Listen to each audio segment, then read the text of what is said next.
That is when we knew we was in battle. We got ack-ack.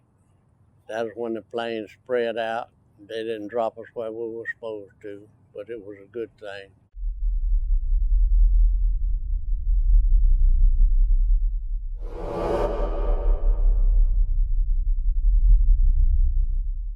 I entered foreign service on February the 5th, 44.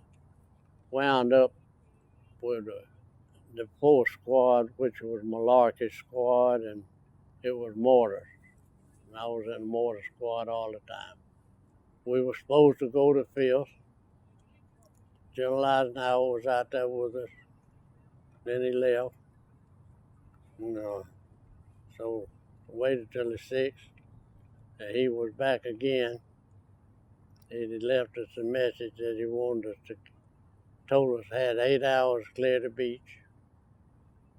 And they say when we went through Guernsey and Jersey Islands that is when we knew we was in battle. We got ack-ack. We couldn't see nothing. And that was when the planes spread out. They didn't drop us where we were supposed to, but it was a good thing.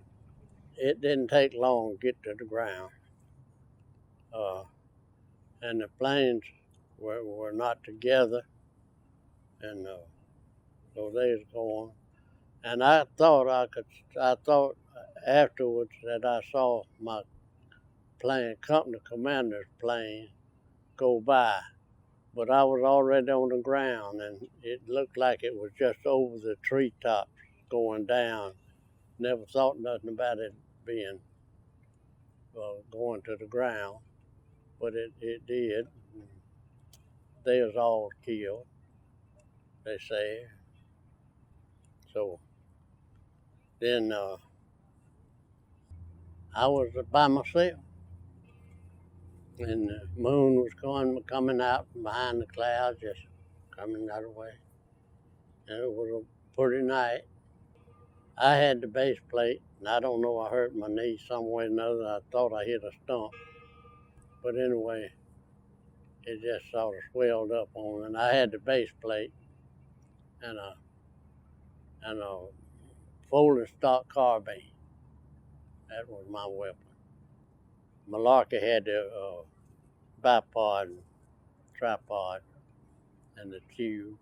So that's the way it was out there.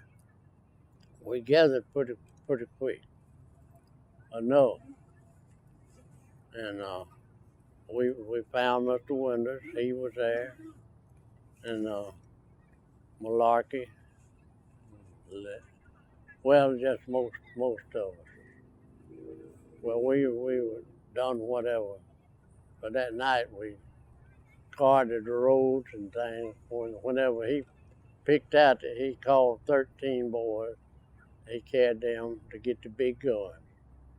And they got them, and rest of us was guarding the roads that nobody go down. Of course, I didn't see nobody trying to go down. Well, on the road I was on. So that's all right. That's the way it wound up.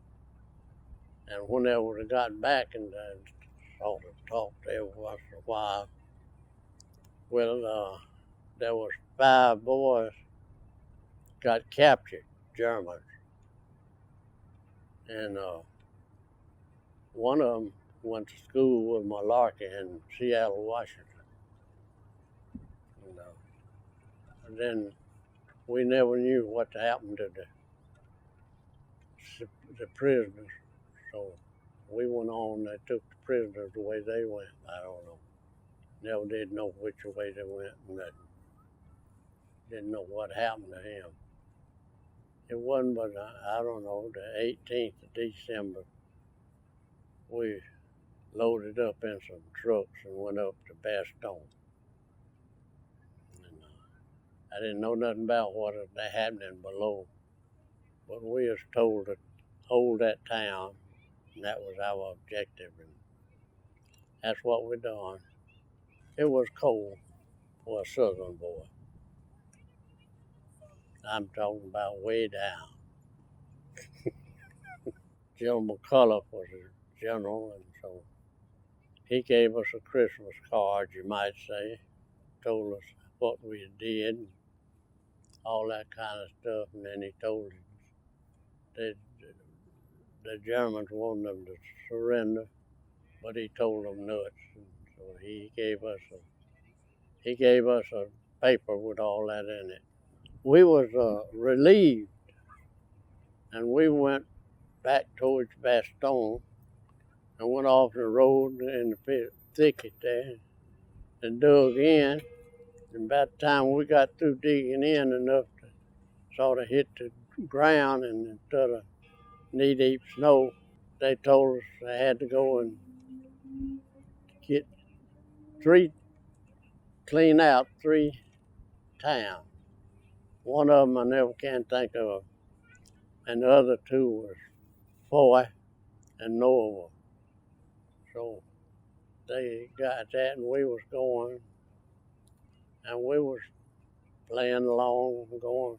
Didn't think nothing about it because we had been there and we didn't know what we. So they just wanted us to go see about that, clean them out, and so we hadn't even got to the town, little town that we were supposed to get whenever a screaming Mimi come in and got me in the leg, but it didn't get the bone. It got a leader in my left, in my right there. So we went out, and another boy got hit too, and he was from Erie, Pennsylvania. I seen him one time. We went up Erie, and he was there. So we seen him, but his arm was, he had to do that. My leg got all right, and I come back to him in April. I came home, and I was about the only boy got a job. My daddy had corn. He had moved, and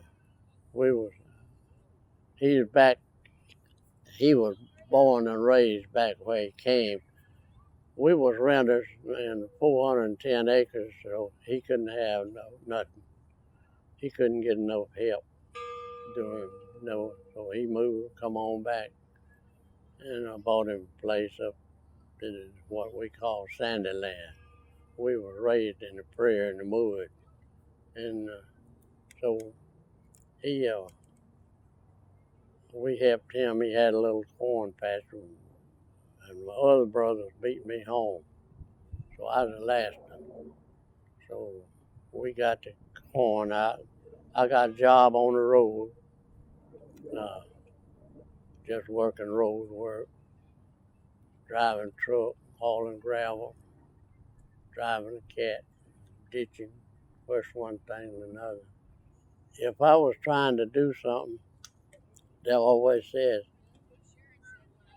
I would try until I got it done, or either I'd forget it, and that's about it.